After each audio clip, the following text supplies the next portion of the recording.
제목으로 하나님의 말씀의 은혜를 나누고자 합니다. 오늘 이영욱 집사님 기도하셨던 것처럼 코로나 바이러스가 대단한 위력을 떨치며 우리를 공격하고 있습니다.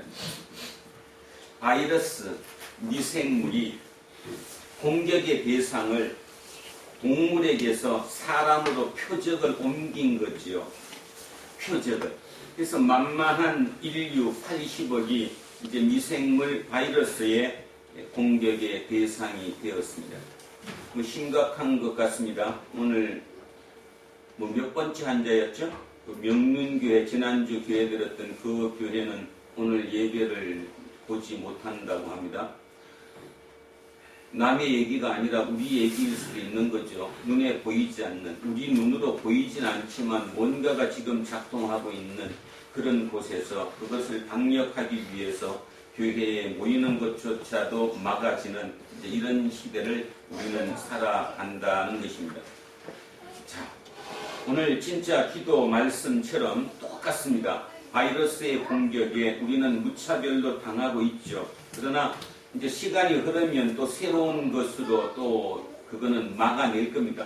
막아낸다고 해서 끝날까요? 아니죠. 또 변종된 새로운 바이러스가 우리를 공격 대상으로 삼을 것이라는 거죠.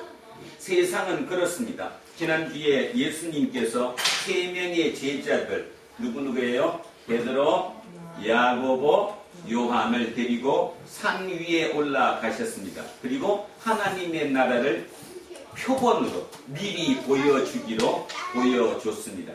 그곳에서 베드로를 비롯한 제자들은 그 황홀함에 감격해서 뭐라고 이 고백을 했냐 하면 이곳에다가 초막셋을 짓고 우리가 이 세 분을 모시겠습니다. 이렇게 얘기했습니다. 뜻밖이죠? 우리가 모시려면 뭐가 있어야 돼요? 멋있는 집이 있어야 되고 돈이 있어야 되고 화려함이 있어야 되고 그저 쾌락을 느낄 수 있는 도구가 있어야 함에도 불구하고 전혀 그런 것이 없는 그 높은 산 위에서 그 황홀한 감각으로 자기들이 무슨 말 하는지도 모를 정도로 그런 표현을 했다 이것입니다. 바로 그곳이 하나님의 나라라는 거죠. 하나님의 나라는 멋있는 화려함도 아니고 어떤 황홀함이 있는 곳, 그것을 뭐라고 말로 표현할 수 없는 그곳, 모든 사람이 하나가 될 수 있는 곳, 마음이 다 내려놓을 수 있는 곳, 바로 그곳이 하나님의 나라였습니다. 자, 그런데 우리는 거기서 살 수 없는 존재라는 거죠. 그 산 위에서 우리가 영원히 살았으면 얼마나 좋겠냐마는 우리는 거기서 살 수가 없어요. 우리의 삶은 산 아래에서 살아야 하니까. 자, 예수님이 산 아래로 내려오셨습니다. 3명의 제자 똑같이 산 아래로 내려왔습니다. 그 산 아래에 내려왔더니 그 산 아래는 어떻습니까? 아비규환이죠. 아주 대단합니다. 산 아래에 제자가 몇 명 있었어요? 9명의 제자는 산 아래에 있었어요. 하루였어요. 하루. 정확하게는 하루라고는 하지만 하루도 채 안 된 기간이죠. 잠시 예수님과 3명의 제자들이 산 위에 올라가 있는 그동안에 산 밑에 9명의 제자들이 있는 그곳으로 많은 사람들이 모여들었어요. 병자도 있을 것이고 말씀을 듣기에도 있을 것이고 또 있죠. 바리새인과 서기관들, 율법학자라고 부르는 서기관들도 이제 그곳에 많은 무리들이 모여 있었습니다. 그런데 그 중에 한 아버지가 있었죠. 한 아버지. 아마 정준이 아빠 정도 되는 나이 아니었을까? 아니면 조금 더 많았겠죠. 그 아버지. 보통 우리가 아버지 얘기하면 지금도 마찬가지지만 2000년 전도 마찬가지 우리의 삶은 자식을 중심으로 삽니다. 모든 부모의 가장 큰 책임은 뭐냐 하면 어떻게 하면 자식을 잘 가르칠까? 어떻게 하면 자식을 잘 살게 할까? 그것이 우리 모든 인간의 본능적인 감정이지요. 그 아버지도 아마 그 아들을 위해서 최선을 다해서 살아왔을 것입니다. 그리고 그 아들이 뭐가 씌었어요? 좀 속된 표현으로 멋있는 표현 하지 말고 그냥 속된 표현을 쓰면 귀신이 씌었어요. 그러니까 그 귀신이 작동하는 동안에는 그 아이가 알 수 없는 괴성을 지르고 그 다음에 뒤집어져 가지고 온 데다 벽에다가 그냥 온 데다가 자기 자해를 당하는 상처를 입히고 그리고야 끝나는 그런 모습을 그 아비는 경험하고 있었던 것입니다. 얼마나 속이 탔겠어요. 남의 얘기가 아니죠. 여기 부모님들 남의 얘기가 아닙니다. 자기 자식이 그러고 나면 뭐 다른 답이 없죠. 어떡할까? 어떻게 저거를 고칠까? 별별 약을 다 써봤을 것이고 또 별별 용하다는 그 병원이라든가 의사를 다 찾아다녔을 것입니다. 그럼에도 불구하고 그 자녀의 귀신을 쫓아낼 방법이 없었던 거죠. 귀신 그러니까 조금 뭐한가요? 그러면 표현을 바꾸겠습니다. 악한 영. 우리 속에는 영이 있는데 이 영에는 성령이 있고 악령이 있는 거죠. 그 악령이 그 아이를 장악하고 있는 거예요. 붙잡고 있는 거예요. 그 악령이 붙잡고 있는 동안에는 뭐 도대체 어떻게 해볼 방법이 없는 거죠. 그 아버지가 소문을 들었습니다. 귀신을 쫓아낼 수 있다는 분이 계시다는 것. 그 랍비를 찾아서 왔어요. 근데 랍비님이 지금 어디에 올라가셨대요? 산 위로 올라가셨대요. 지금 안 계신대요.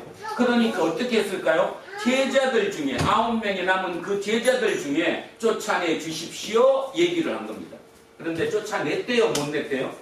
못 냈대요. 그런데 잠깐 여러분 9장 1절에 우리 시작할 때 예수님께서 제자들을 2명씩 묶어서 전도 여행을 보냈어요? 안 보냈어요? 보냈어요. 그 보냈을 때 무슨 능력까지 줬죠? 귀신을 쫓아낼 수 있는 능력을 주셨거든요. 그리고 그 제자들이 실제로 전도 여행을 하면서 귀신을 쫓아낸 경험이 있어요? 없어요? 있어요. 그러니까 경험이 있는 그들이 그래요? 우리 선생님은 지금 저 산 위에 올라가셨지만 우리가 할 수 있습니다. 했겠죠. 뭐 여러 가지 뭐 지금 우리 표현으로 쓰면 뭐 귀신아 물러가라 예수 이름으로 명하는 뭐 어쨌든 얘기를 했겠죠. 그러나 실제로 그 귀신은 떠났어요? 안 떠났어요? 안 떠났다는 거예요. 안 떠났다는 거예요. 그 상태에서 예수님이 내려오셨습니다. 그러니까 누구는 그 아버지는 누구에게? 예수님에게 우리 아들을 좀 봐주십시오. 이 봐주십시오 그러니까 여러분은 그냥 눈으로 봐라 이런 뜻이 아니라 우리 병원 가면 어떻게 의사 선생님한테 저 좀 봐주십시오 그 말이 뭐예요? 진료해달라는 거죠? 하나하나 똑같은 의학 용어거든요. 그래서 저를 좀 봐주십시오. 제 아들을 좀 봐주십시오. 이 애가 악령에 씌이기만 하면 악령이 들어가기만 하면 온갖 자해에다가 온데 막 벽에다가 막 헤딩을 하는 데다가 뭐 난리가 납니다. 좀 도와주십시오. 제 외아들입니다. 그 말의 표현이 뭘까요? 제 외아들입니다. 이 표현은 얘가 나의 전부입니다. 내 삶의 전부가 이 아이입니다. 그러니 이 아이를 좀 고쳐주십시오. 그러면 예수님이 뭐라고 해야 됩니까? 예수님이 어떻게 하셔야 돼요? 예수님이 그래? 참 딱하네요. 그 제가 고쳐드리겠습니다. 그게 지극히 정상적인 스토리의 전개 방법이죠. 그런데 오늘 보십시오.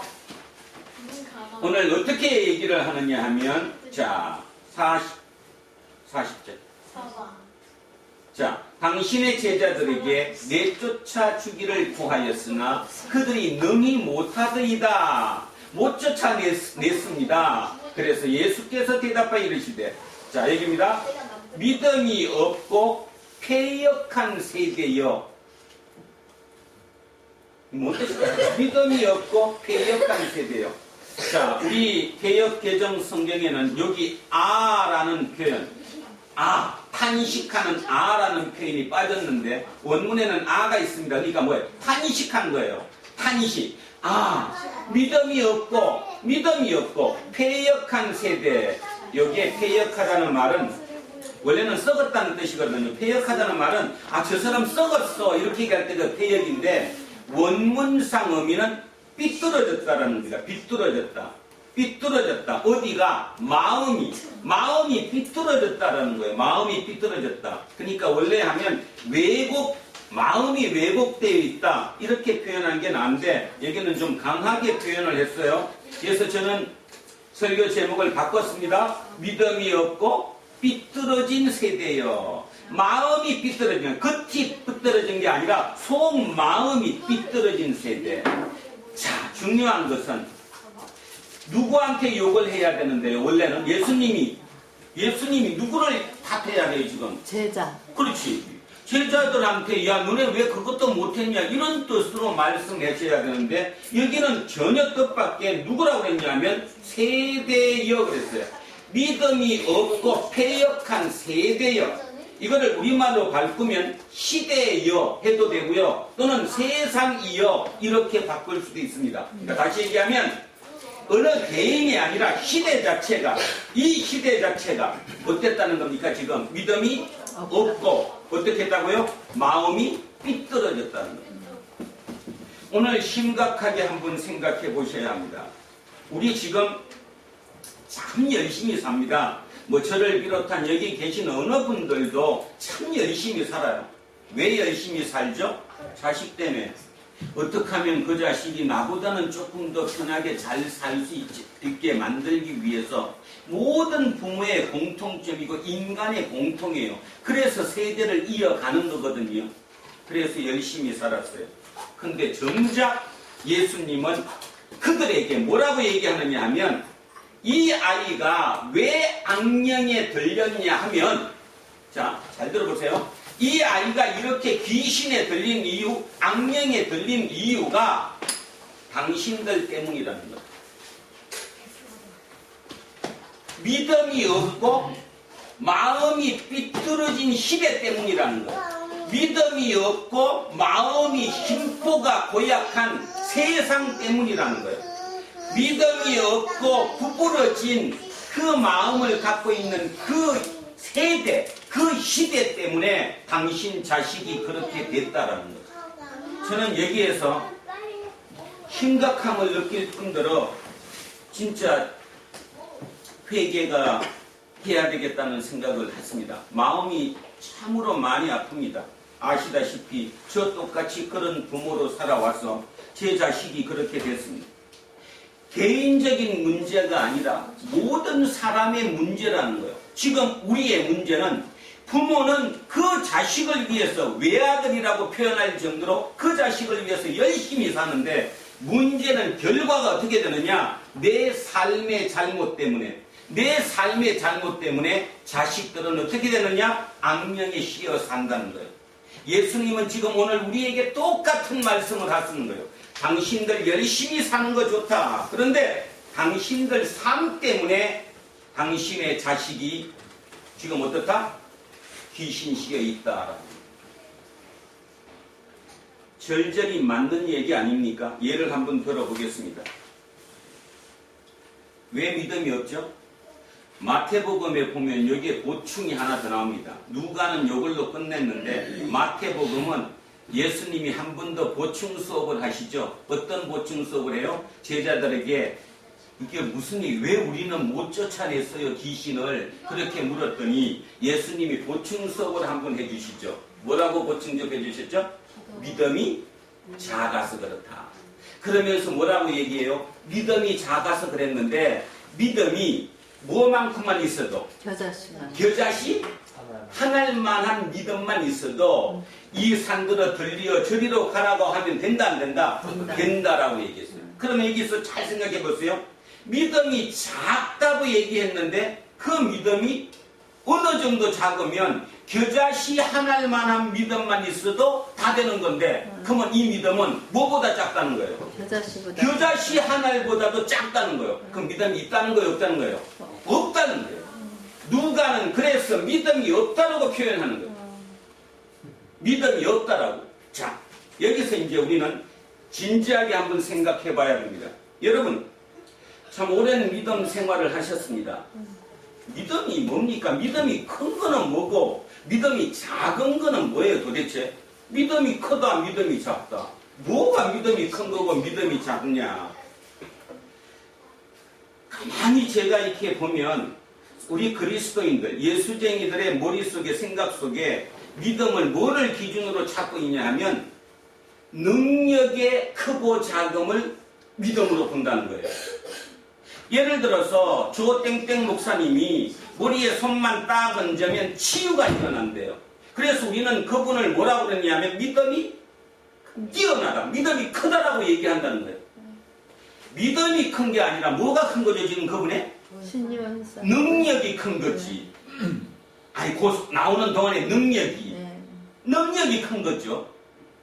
예를 들어서 묻던 목사님이 그 큰 서울 상암동 월드컵 경기장에 그 많은 성도를 수만 명을 아니 뭐 10만 명 넘는 명수를 모아놓고 그 강단에 딱 서서 설교를 합니다. 능력이 크죠. 근데 우리는 능력이 큰 거를 뭐라고 착각하느냐? 믿음이 크다라고 생각하는 거죠. 그 분은 믿음이 참으로 크다. 예수님은 지금 우리에게 뭐를 얘기하느냐 하면 믿음이 없다고 얘기를 하는 거거든요. 제자에게도 마찬가지고 시대 자체에게도 믿음이 없다라고 얘기하는 거예요. 믿음이 적은데 어느 정도 적냐 하면 겨자씨 한 알보다도 더 적다니까 결국 없는 거나 매한 가지라는 거예요. 믿음이 없다. 그러면 도대체 이게 뭔 말입니까? 믿음이 왜 없어요? 모두가 믿음이 있는데 믿음이 좋은 사람들이 얼마나 많은데 그죠? 그 이런 새벽에 1년 365일 새벽 기도를 빠지지 않고 국가를 위해서도 기도하고 자녀들을 위해서 기도하는 그런 사람들이 얼마나 많은데 또 누군가는 열심히 진짜 성실하게 그 신앙을 가져서 그 믿음으로 말미암아 자녀를 얼마나 훌륭하게 키우는데 도대체 믿음이 그러면 그분들은 어떻게 됐다는 거예요? 믿음이 뭘까요? 예수님이 지금 얘기했던 이 믿음. 자, 그러면 이렇게 비유하겠습니다. 조땡땡 목사님이 믿음이 커요. 그죠? 저기 상암동 월드컵 경기장에 12만 명을 모아놓고 거기서 그들을 좌지우지하는 쥐었다 폈다 하는 그 설교하시는 그 목사님도 믿음이 크죠. 그죠? 그러면 자, 사도 바울은 믿음이 큽니까 안 큽니까? 믿음이 커요. 사도 바울은요 뭐 별볼일 없었어요. 그다음 그죠? 쫓겨댕기고요. 사도 바울은 겨우 모아놔봐야 뭐 몇십 명 몇백 명에 모여서 했을 뿐이지 맨날 두드려 맞고 댕기고요. 그죠? 자, 베드로 믿음이 큽니까 안 큽니까? 믿음 커요. 그럼 베드로하고 그분들은 어떻게 차이니? 누가 큰 거예요? 바울이. 아니, 그러니까 두 사람 지금 비교했어요. 상암동 월드컵 경기장에 12만 명을 모아놓고, 그죠? 1시간 이상 쥐락펴락하는 설교하는 그 명망이 있는 설교가와, 그죠? 머리에 손만 얹으면 모든 게 치유가 일어나는 저 땡땡 목사나 두 사람과 사도 바울과 사도 베드로를 비교하면 누가 믿음이 크냐고. 그치? 알긴 알아, 이렇게. 머리로는 다 안다니까요. 사도 베드로와 사도 바울이 믿음이 큰 거예요. 그분은 진짜 믿음이 있는 거예요. 근데 그분들 생각해 보세요. 그분이 시간 날 때마다 돌아다니면서 머리에 소듬고 안수기도 하고 사람 고쳐줬어요? 많은 인원을 12만 명, 몇만 명을 모아갖고 내가 너네들을 낚아더라. 이 세상 한번 뒤집어 보자. 그런 적 있어요? 한 번도 없어요. 그런데도 우리는 지금 뭐를 착각하고 있느냐 하면 마음속으로 생각해보니까 그런 건 같은데 실제 믿음이 좋다고 믿음이 크다고 얘기하는 건 그런 분들, 이쪽에 얘기했던 이런 분들이 믿음이 크다라고 착각하고 있다는 거죠. 믿음이 큰 게 아니라 능력이 큰 거죠. 능력은 사람마다 틀려요. 능력이 크다는 거죠. 믿음의 크기와 능력의 크기는 별개다는 겁니다. 그러면 예수님이 지금 말씀하시는 믿음이 없다는 건 뭐냐? 전적으로 누구를 신뢰해야 돼요? 하나님은 전적으로 신뢰해야 되잖아요. 자, 예를 들어서 사도 바울도 유두고를 고쳤어요, 안 고쳤어요? 고쳤어요. 죽인 유두고를 살렸잖아요, 그죠? 그러면 한 번 살렸으니까 다음번에도 돌아다니면서 눈에 띄기만 하면 그들을 살렸어요? 아니요. 전혀 그러지 않았어요. 그 왜 그랬을까요? 그럼?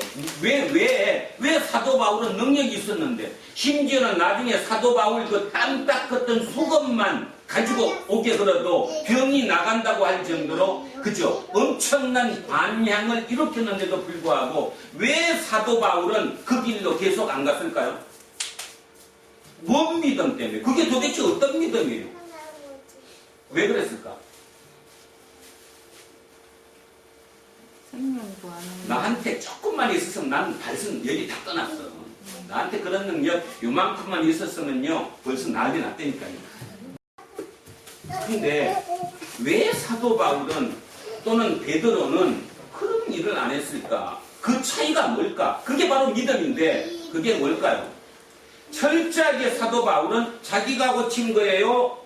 하나님이 고친 거예요? 하나님. 단지 내가 그 역할을 그 순간에 내가 그 역할을 내가 감당했을 뿐 내 능력으로 고친 것이 전혀 아닌 거예요. 그러니까 언제든지 나를 통해서 하나님이 역사하시면 일어날 수도 있는 거고 나를 통해서 하나님이 역사 안 하시면 일어나지 않는 거예요. 그죠? 그러면 이제 질문합니다. 왜 9명의 제자들은 경험이 있는데도 불구하고 귀신을 쫓아냈던 경험이 있었음에도 불구하고 못 쫓아냈을까요?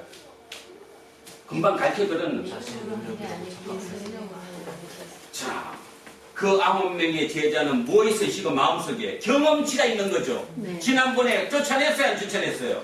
그러니까 이번에도 하나님 의지, 말로는 하나님이지만 실제는 내가 할 수 있다라고 생각한 거잖아요. 그죠? 안 되는 거예요. 예수님은 지금 그걸 꼬집어내는 거예요. 너 믿음이 없다라는 거예요. 그거는 믿음이 아니라는 거예요. 능력을 빌려 쓴 것 뿐이지 너 능력이 네게 아닌 건데 왜 네 걸 생각하느냐. 우리는 여기에 굉장히 많은 점을 생각해야 합니다.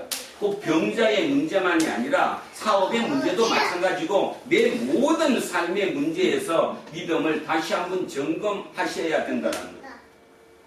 다시 얘기하면 우리의 믿음은 내가 가지고 있는 게 아니에요. 나는 절대적으로 하나님만 신뢰하는 것이고 순간순간 어느 시점에 하나님이 내 이 손발을 통해서 그냥 한번 사용하실 뿐이에요. 그것이 내 능력이 아니라는 거예요. 그것이 절대적인 신뢰가 일어날 때 그걸 우리는 믿음이라고 얘기한다. 믿음이 그게. 근데 그 믿음이 우리에겐 없어요. 그래서 마음은 어떻게 됐어요? 삐뚤어졌어요. 마음이 빌비 꼬였어요. 마음이 하나님과 완전히 하나가 아니라 일직선이 아니라 꼬여 있다고. 자, 폐역했어요. 썩었어요. 자, 이런 세대, 누구가 아니라 개인이 아니라 시대이며 세대이며 세상이라는 거예요. 지금 그것 때문에 이 아이가 이렇게 악령에 걸렸다는 거예요. 자, 이런 비유를 한번 해보겠습니다. 여러분도 뭐 한 번쯤은 들어보셨을 건데, 어릴 때 저 정년이만한 조금 더 큰 꼬마 아이를 데리고 엄마와 아빠가 마트에 가셨대요. 마트. 그런데 마트 직원이 계산을 실수로 하나를 떼먹고 계산을 한 거예요. 그럼 어떻게 돼요? 원래되면 도로 그 돈 당신이 이거 빼먹었으니까 이 돈도 받으세요 해야 되는데 그냥 엄마가 그냥 다 나오더라는 거예요. 옆에 애가 물었어요. 엄마에게. 엄마 그거 지금 값 하나 계산 안 됐잖아요. 근데 왜 그냥 나오셨어요? 그러니까 내 잘못이 아니라 그 사람이 실수한 거니까 괜찮아. 그리고 나왔대잖아. 그리고 차를 타러 이제 주차장에 내려가서 물건을 싣고 출발을 하는데 아빠가 운전을 쓱 하시면서 옆으로 싹 나오다가 옆에 차를 살짝 긁어버렸어요. 아이가 그걸 봤어. 그런데도 아빠는 그냥 유유히 나오는 거예요. 자, 묻습니다. 아빠, 그 부딪혔으니까 연락해 주셔야 되잖아요. 왜 그냥 나와요? 그러니까 안 보여. 안 봤으니까 괜찮아. 그렇게 키웠대요. 나중에 그 아이가 커서 성장을 해갖고 회사에 자금을 횡령했답니다. 부모가 땅을 치는 거죠. 내가 니를 어떻게 키웠는데 이제 커서 직장 잡아서 횡령 사건에 휘말리다니 너가 내 자식 맞아? 그랬더니 엄마 아빠 걱정하지 마. 그냥 나는 지금 재수가 없어서 오늘 걸린 것 뿐이야. 엄마 아빠 가르쳐줬잖아. 안 보이면 된다며. 웃을 일이 아니라 예수님이 지금 그 얘기하는 거예요. 우리에게. 네가 믿음이 없다는 거예요. 네 모습 그대로 자식한테는 그대로 배운다는 거예요. 자식의 악령이 따로 악령이 들어가서 악령이 된 게 아니라 니들이 그렇게 살았기 때문에, 너네 세대가 그렇게 살았기 때문에 그 자식이 그렇게 됐다는 거예요. 개인의 문제가 아니라는 겁니다. 맞아요, 안 맞아요? 저는 진짜 맞다고 생각해요. 제가 아무리 뭐 강직하고 뭐 꼿꼿하고 이병선이 참 그래도 속이지 않는다, 눈치 안 본다 그렇게 살았어도 저 얼마나 많은 죄를 저질렀는지 몰라요. 사소하게 진짜 작은 것부터 순간순간 저도 30대 40대 욕심이 없었겠습니까? 당연히 있지 않았겠어요. 그죠? 누구든 다 마찬가지 아니에요. 그런 과정을 우리는 컸어요. 그런 과정을 거쳐서. 근데 그렇게 살아는 목적이 뭐였냐면 자식 때문이었거든요. 내 자식은 잘 키워보겠다는 거였거든요. 내 자식은 그래도 나처럼 고생 덜하고 나처럼는 살지 않기를 바랐기 때문에 그렇게 열심히 최선을 다해서 옳다라고 생각하고 사는 거거든요. 그리고 하나님은 언제 믿느냐 하면 내가 70%는 할 수 있는데 나머지 30% 부분이 내가 모자라. 그 30%의 능력을 찾기 위해서 하나님을 믿은 거거든요. 솔직히 얘기해보자고요. 그죠? 그럼요. 70% 능력은 내가 있었는데요. 나머지 30%가 모자라서 붙던 거예요. 하나님! 그 30% 능력을 나한테만 주면 내가 무엇이든지 다 하겠습니다. 그게 자식 위하는 길이라고 생각했던 거예요. 그런데 좀 전에 그 마트에서 일어났던 아빠, 엄마, 어린아이 들고의 그런 삶처럼 우리는 알게 모르게 엄청난 믿음이 없고 진짜 패역한 썩은 뭔가 이 중심이 돋바르지 않고 삐뚤어진 그 심보로 우리는 살아왔던 거예요. 그래서 이 자식이 이렇게 된 거거든요, 지금. 예수님이 지금 뭐라고 얘기하느냐 하면 내가 고쳐는 주는데 너네들이 심보가 잘못됐다는 거예요. 너네들이 지금 잘못돼 놓고 그 자식의 그 악령을 쫓아달라고 얘기하는 자체가 잘못됐다는 거예요. 그 얘기를 오늘 우리에게 말씀하시고 계세요. 근데 이게 단순히 제 개인의 문제도 아니고 여러분 개인의 문제도 아닙니다. 심각합니다. 진짜 심각하죠. 뭐 세대 전반적으로 심각합니다. 또 한 번 아파트 얘기하지만 아파트를 평당 1억씩 만들어 놓고 그죠? 그렇게 값을 올려 넣어서 있는 가진 자들은 그게 자기의 기쁨이고 내가 의지할 수 있는 힘이 만몬이겠지만 그거를 의지하지 못하는 그 누군가는 하나님을 의지해야 되는데 하나님은 보이지 않아요. 바이러스처럼 안 보인다니까요. 그러니까 그걸 의지할 수가 없어요. 보이는 뭔가, 내가 가지고 있는 뭔가에 의지를 해야 되는데 의지할 곳이 없어요. 그러니 뭐에 들어갑니까? 악령에 그냥 들어가죠. 악령에. 여기 젊은 애들 한 명 한 분 여러분 나중에 기회 되면 대화 한번 해보십시오. 얘네들 사고요. 우리랑 완전히 틀립니다. 없습니다. 우리 기준으로는 도저히 말이 안 됩니다. 그럼에도 불구하고 쟤들은 또 삶을 살아갑니다. 그러니 그 좋은 삶이 계속 이어질까요? 절대로 이어지지 않죠. 지금 대한민국은 딱 그 사이 틀에 지금 끼어 있는 거잖아요. 그죠? 어떤 사람은 뭐 4월 15일 지나면 세상이 바뀔 거라고 얘기하지만 저는 어느 쪽으로 집권을 해도 누구 쪽이 이기도 이 과정, 이 혼란함은 그대로 계속 이어질 거라고 생각합니다.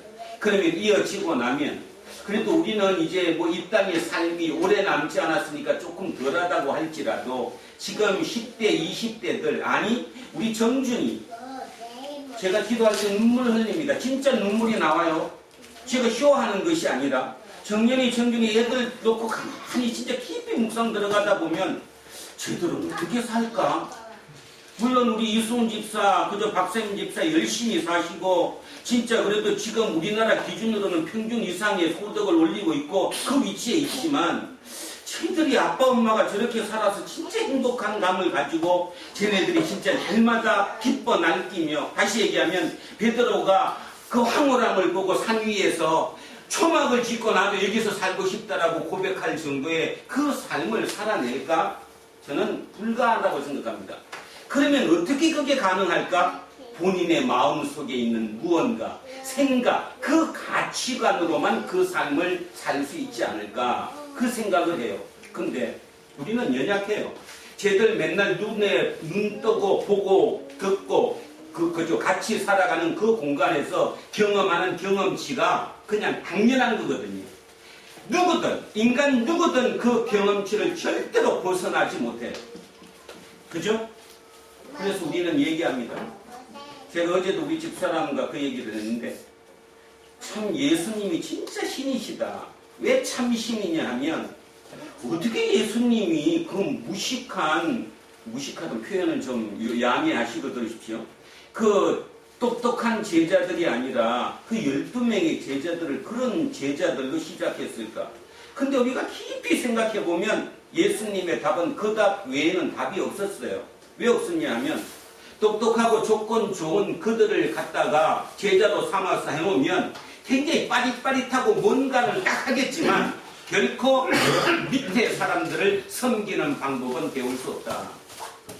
예수님 본인이 말씀하시는 것처럼 나는 섬기러 왔지 섬김을 당하라고 오지 않았다. 진짜 내가 섬기러 왔다. 섬기러 왔다는 말은 세상을 그렇게 해서 밑에부터 한 분 서로 살만한 곳으로 만들어 보자.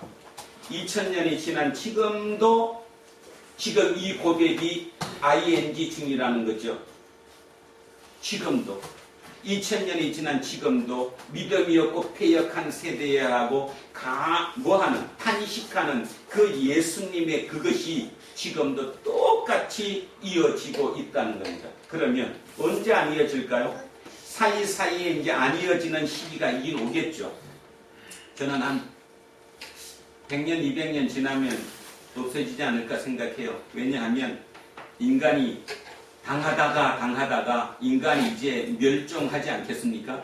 그래서 새로운 종, 로봇이라고 하는 기계의 새로운 종과 인간종이 싸웠을 때 인간이 치고 나면 마지막 남았던 그 소수의 인간들이 다시 원래대로 돌아가지 않겠어요? 우리가 뭔가를 착각했구나. 우리가 진짜 이게 착각했구나. 하나님이 진짜 살아계시구나.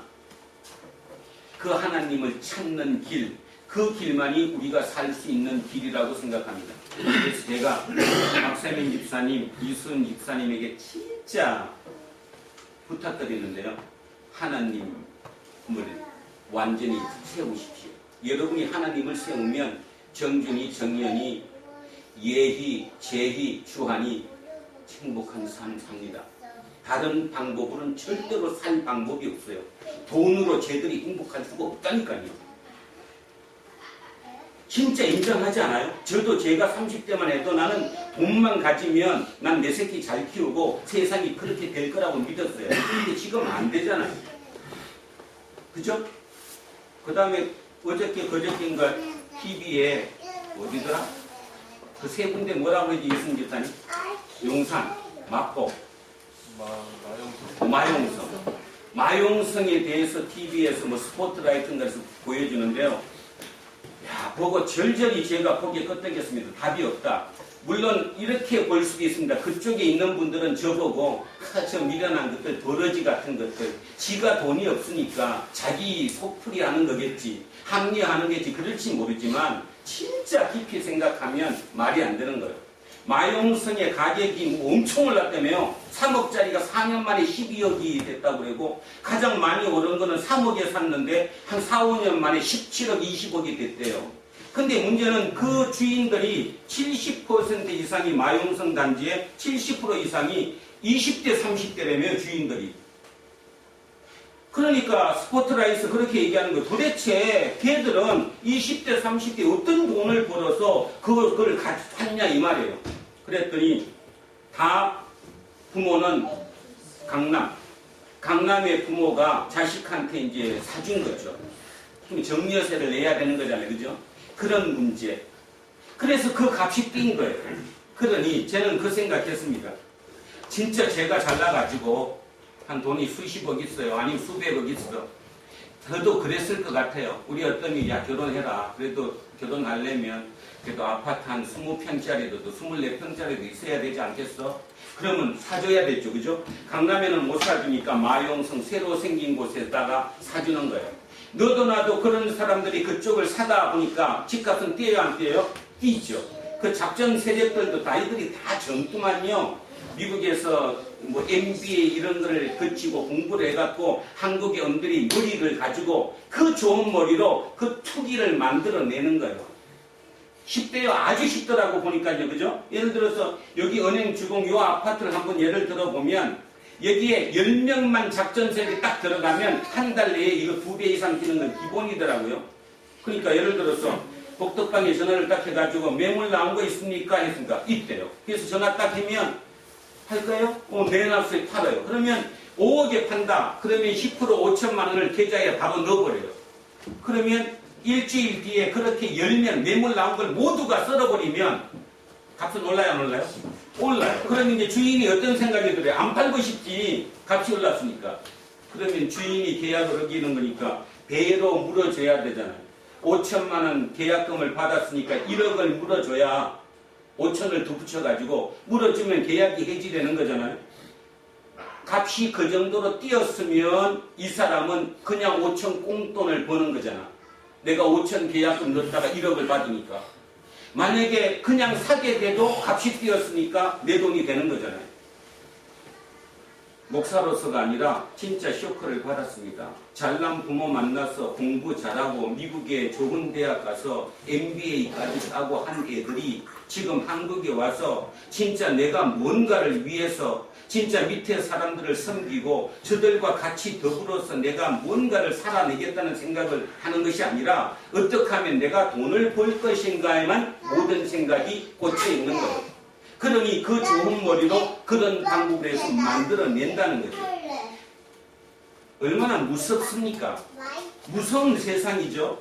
그 얘기를 지금 오늘도 똑같이 예수님이 하고 계시는 거예요. 이 얘기를 오해하지 말고 잘 들으셔야 합니다. 자, 예수님이 말씀하셨습니다. 믿음이 없고, 믿음이 없다는 말 누구를 모른다는 거예요? 하나님을 믿지 않는다는 거예요. 하나님을 전적으로 신뢰하지 않는다는 거예요. 그리고 폐역한테 썩었어요. 이 세대여, 내가 얼마나 너희와 함께 있으며 너희에게 참으리요 내 아들을 이리로 데리고 오라 하시니.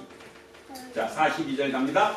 올 때에 귀신이 그를 거꾸러뜨리고 심한 경련을 일으키게 하는지라 예수께서 더러운 귀신을 꾸짖으시고 아이를 낳게 하사 그 아버지에게 도로 주시니. 한편 희망을 얻습니다. 지금이 회개할 시기구나. 대한민국이 지금이 회개할 시기구나. 특히 예수쟁이라고 하는 우리 800만 명이 오늘 진짜 무릎 꿇고 내가 지금까지 삶을 돌이키겠다고 회개하면 이 땅은 살아날 수 있다. 그러나 어찌 보면 그게 마지막 우리의 기회인지도 모른다. 아직도 우리 머릿속에 그게 안 됐다면 답은 없다. 자, 여기 한번 머리 보십시오. 자, 45절 갑니다.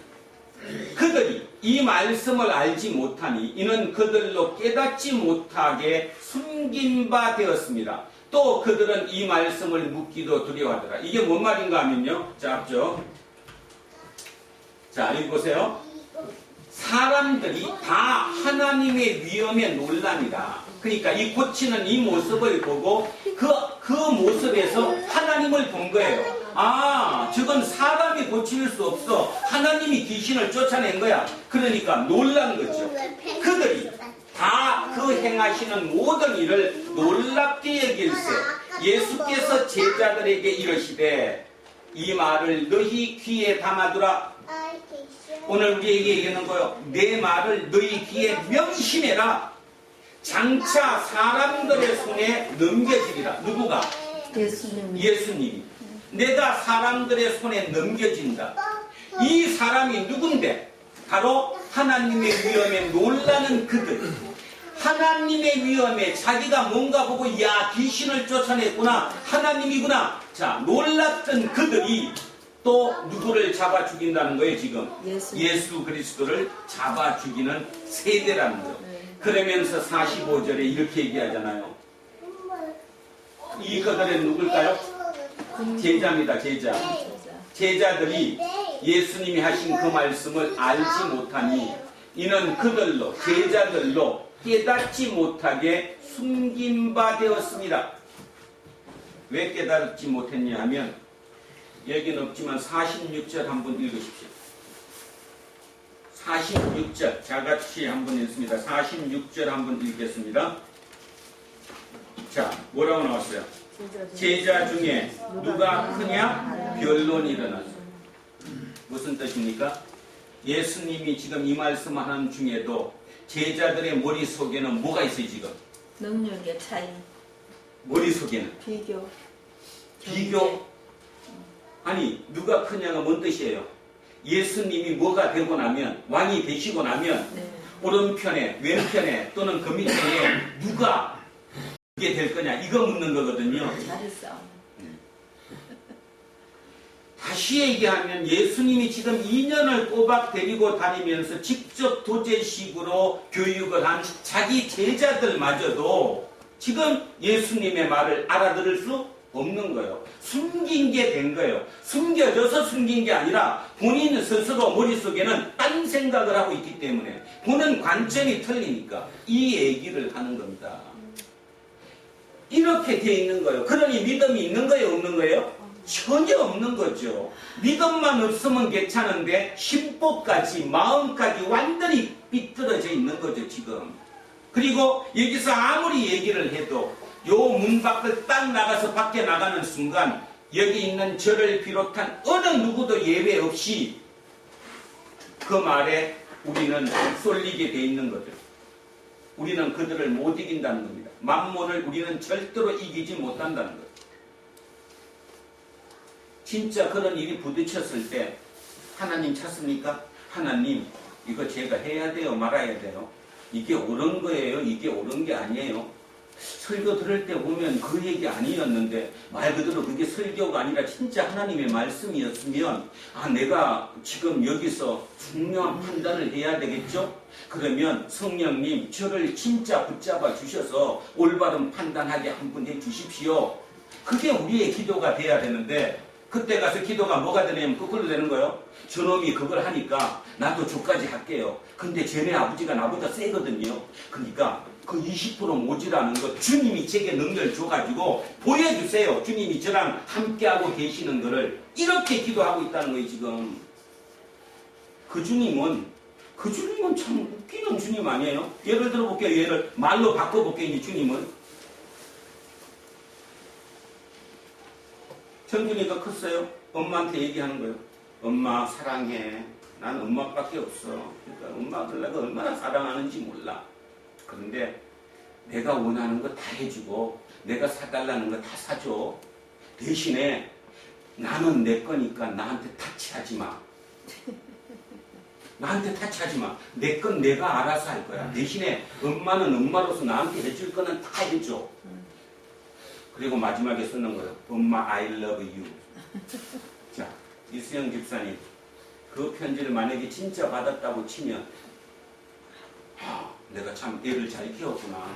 역시 그러겠어요? 아니면 속에서 열불 터지겠어요? 똑같잖아요. 하나님도 똑같잖아요. 우리는 하나님에게 하나님 아시죠? 내가 지금 뭘 해주셔야지. 그리고 끝없이 붙들고 엎드러지는 거잖아요. 그죠? 그리고 날마다 하나님 사랑합니다. 뭐 하나님이 최고입니다. 하나님의 영광 온갖 좋은 얘기는 다 하는데 딱 하나 내 인생 내 거니까 내 마음대로 할 거예요. 내 마음대로 하는데 단지 부족할 때만 나만 도와주시면 돼요. 지금 우리 그러고 있는 거죠. 100%에 100%. 그렇게 열심히 살아왔던 그 부모 밑에 그 자식이 보고 배운 게 뭐냐는 거예요. 그거 배운 거지. 그러니 이 땅은 영원히 하나님의 나라로 바뀔 방법이 전혀 없는 거죠. 제가 딱 하나는 얘기했죠. 인간이 소수가 되는 기전까지는. 인간이 소수가 되는 날은 아마 인간은 변할 거라고 생각해요. 진짜 소수가 되는 순간. 자, 우리의 잘못을 고백하면서 다시 한번 생각해 보시기 바랍니다. 우리 여기 종인이, 남현이, 요한이, 요셉이, 그죠? 혜원이, 제세, 어떠미 다 저렇게 젊은 20대, 30대 애들 있지만 쟤들 하나님 안 믿습니다. 여러분 생각하는 것처럼 쟤들이 하나님을 신뢰할까요? 아니에요. 진짜 신뢰한다면 제가 생각하건대 그냥 4대 성인 중에 한 명으로만 생각해도 고마운 거예요. 아시겠습니까? 왜냐하면 우리 부모들이 믿었던 하나님을 쟤들은 인정을 못하거든요. 쟤네 세대는. 우리 부모처럼 70% 내 거 능력이고 30%의 능력을 보충받기로 했던 그 신을 쟤들은 인정 못해요. 신은 신이면 100% 인정해야 되는 거고 아니면 아예 안 하는 거지. 우리 잘못이라. 그래 놓고 지금 부흥이 돼야 되니 안 돼야 되니 가나안 성도가 많니 적니 이 소리 할 때가 아니라는 거예요. 근데 이게 개인적으로 교회의 문제만이 아니라 사회 전체의 문제라는 거예요.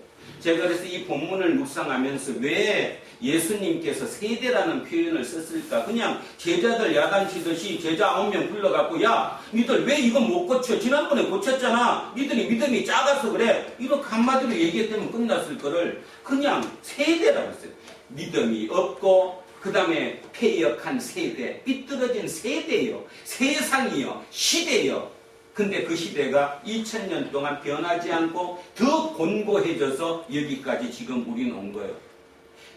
제 30대 때를 기록하면 그 30대 때 꿈, 우리 30대 때 꿈은 그래도 우리가 한갑이 되고 60대, 70대가 되면 참 세상은 살만하지 않겠어? 진짜 멋질 거야? 했는데 멋지긴 개코가 멋져?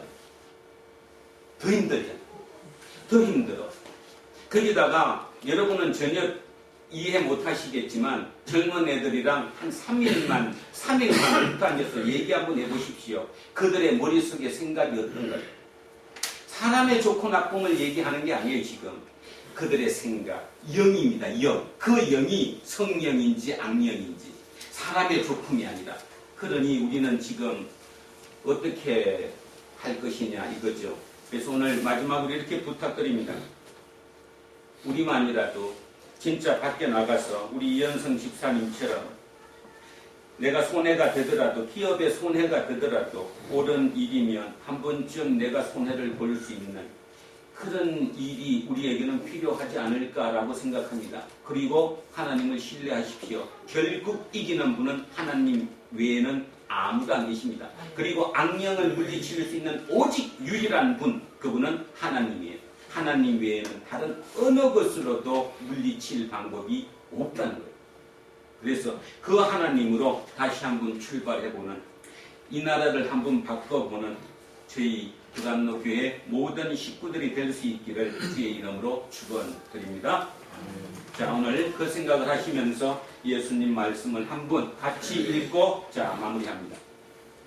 자, 37절부터입니다. 천천히 자, 새롭게 한번 들어보십시오. 시작. 이튿날 산에서 내려오시니 큰 무리가 맞을세.